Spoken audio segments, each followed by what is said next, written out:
rule 3 and Beyond Order, do not hide things in the fog. It's like realization is generally an effortful process. Like you're alerted to your own wrongdoing by glimmerings of conscience, let's say, feelings of shame and doubt. But you have to unpack those to find out exactly what you're doing wrong. And that's really hard. It's effortful. And so you can just not do it. And the way you don't do it is you take refuge in your blind conformity. And that's part of that pluralistic ignorance. And I suppose that's one of the flaws of the argument that you laid out. It's like, yeah, people were pluralistically ignorant, but how much of that was turning a blind eye? And you can maintain a very high level of plausible ignorance by turning a blind eye. And in the ancient Egyptian story that I'm so enamored with, the story of Osiris and his degeneration. So he's the god of the state. Osiris degenerates because he turns a blind eye to the machinations of his evil brother. He could know, but he decides not to.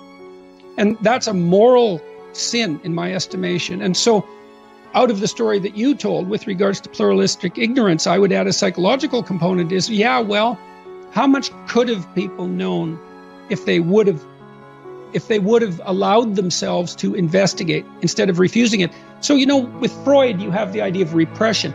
You know something uncomfortable and you suppress it, and it's there and you can rediscover it. But it's not exactly right, because what happens is that you have a hint that something's rotten in the state of Denmark, and that elicits an exploratory tendency and an avoidance tendency as well. And you can just leave it unpacked. And then the rot that you're detecting subliminally, let's say, accumulates around you. And if it accumulates enough, it turns into the dragon of chaos. It's like, and then you get the situation that you described. By the time that you can no longer turn a blind eye, the thing that you avoided is so monstrous that you cannot prevail against it. So I would still say, even if that entire explanatory story is correct, it misses the moral culpability element, which is, just how much could have you known? And I have some sympathy for this. Believe me, I understand why people are blind to the horrors of malevolence, let's say, because malevolence, when confronted, is traumatizing. And you see that in the post-traumatic stress disorder literature. It's contact with malevolence that traumatizes people. The contact with someone who really, really wants to hurt them. And they're shocked by that can even exist. It's terrible, especially when you start looking into it. It undoes you, it unglues you, especially if you're a naive believer in the, untrammeled goodness of human beings or even of existence. In any case, you turn a blind eye, and ancient stories warn about this all the time. You turn a blind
eye, and then things go rotten under your sovereignty. And by the time you're awake, it's too late.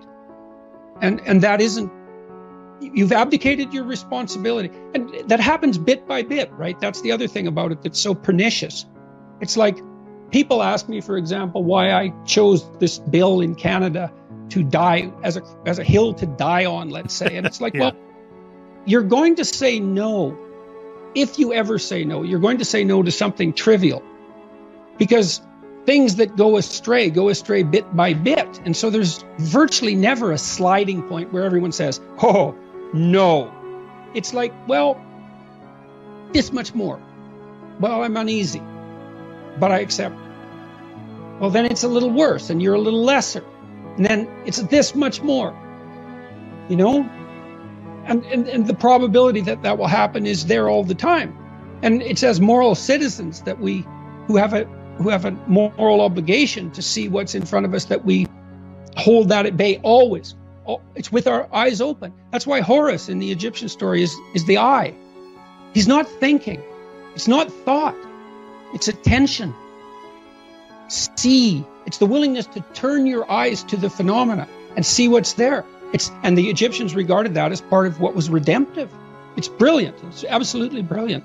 You know, conscious attention as the source of eternal redemption. Right. And I spent a lot of time talking about this in Maps of Meaning. So your interest manifests itself in ways you can't control, right? The instinct of meaning manifests itself, and then you follow it. That's the spirit Mercurius, right?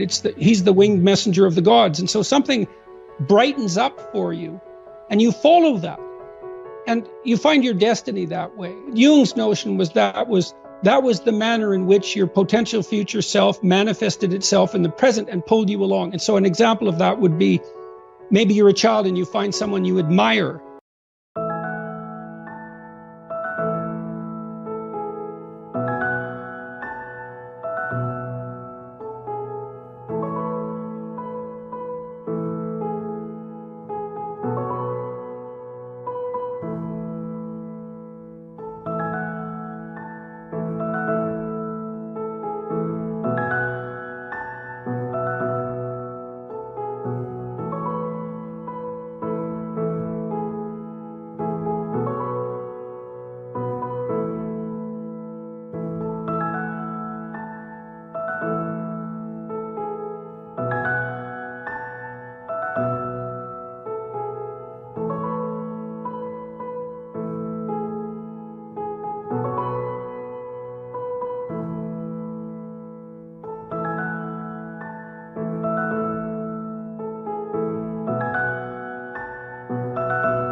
And so they sort of glow, and then you mimic them.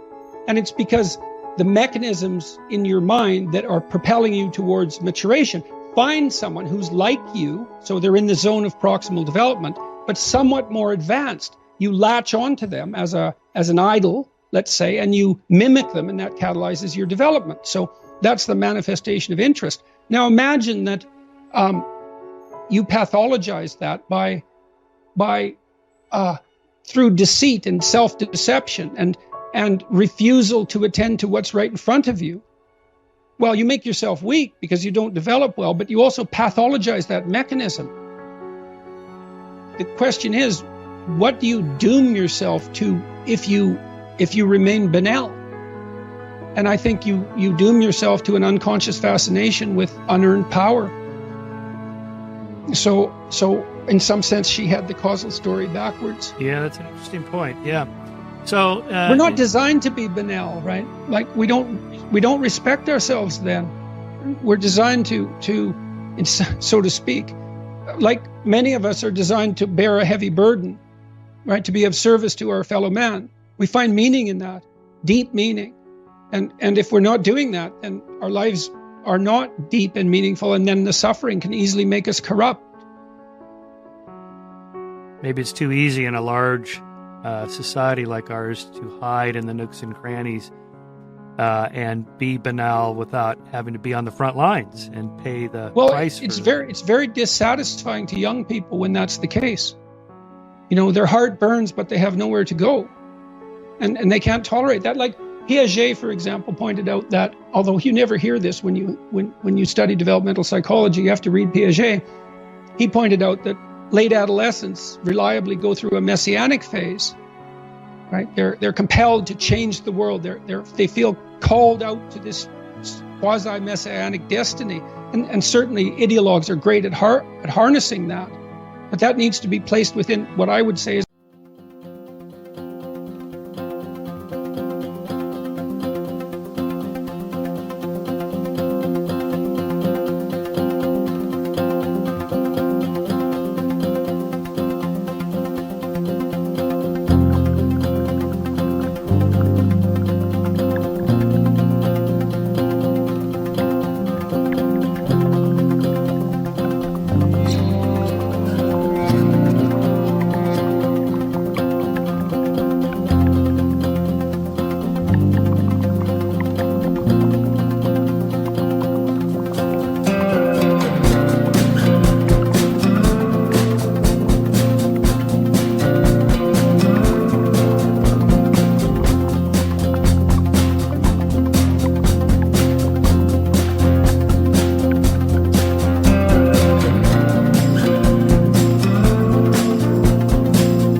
a proper traditional / religious context. And this is one of the great advantages I truly believe that Christianity has, perhaps not over other faiths. I'm not making that case, but certainly in contrast to ideologies. It's like, well, you harness that messianic spirit to organize and purify, so to speak, your own soul.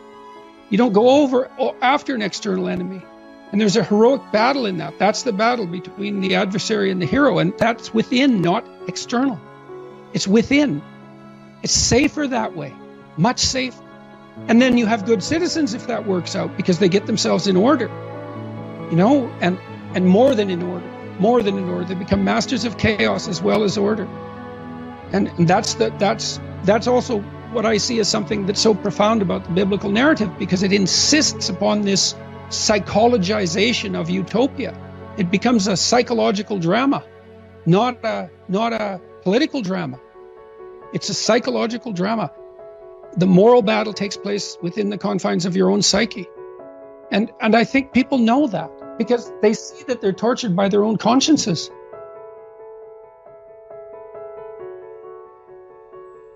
You know that because of our moral ambivalence, each of us, we're less committed to our task than we might be. We're plagued by existential doubts. We're held back by our resentment and our bitterness. We get in our own way. We have an ambivalent sense of whether we're worthy, as individuals or as a species for that matter. And so we stumble forward half crippled, and maybe we move towards the light regardless, but we're not all in by any stretch of the imagination as individuals or as a culture or as any culture. So then you ask yourself, well, what would you be like if you were all in? And then what would a culture be like if it was composed of people who were nothing but all in? If we devoted everything we had to the task at hand, to the highest good. And we But if I lay down and I play dead and I stay dead, maybe you'll get sick of being the monster out of my head, under my bed, thinking something out of my nightmares, standing right there. But if I lay down and I play dead and I stay dead, then will you get bored of killing me? Silhouettes of you are like a taunt. Never really know just what you want. With you I don't ever feel calm. I can feel the sweat inside my palms. Play with me like cats and a string. You don't understand the pain it brings. You don't ever wanna give me wings. You don't ever wanna set me free.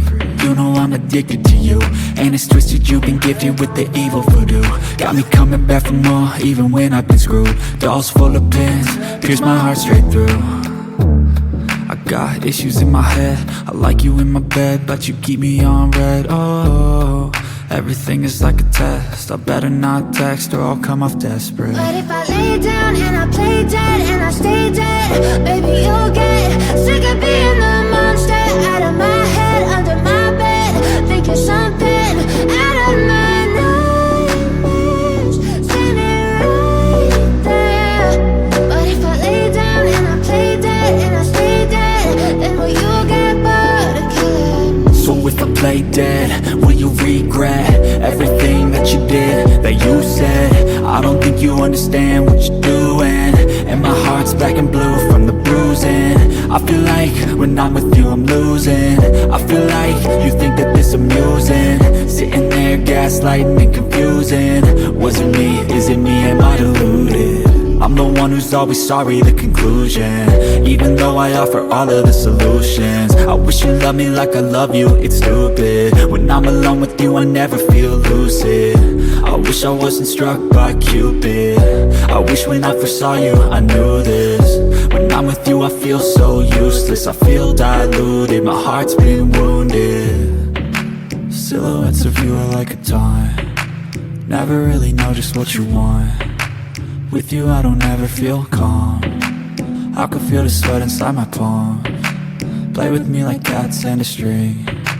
You don't understand the pain it brings. You don't ever wanna give me wings. You don't ever wanna set me free. But if I lay down and I play dead and I stay dead, baby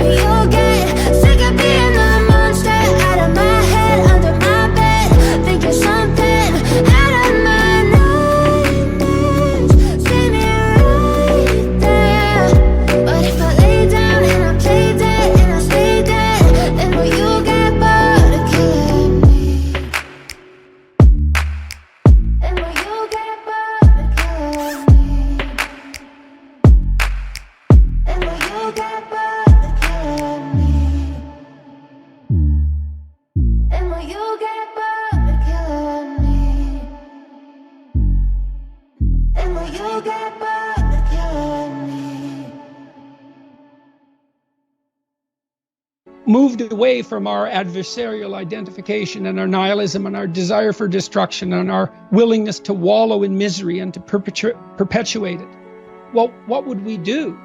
Would we defeat death? Would we bring about immortal life? Would we resurrect the dead? Who knows what we could do? I don't see that human possibility is bounded in any realistic sense. What we've already accomplished is absolutely beyond comprehension. And there are many things that we don't understand at all. And many of those things are going to be revolutionary. They're going to change the way we look at everything.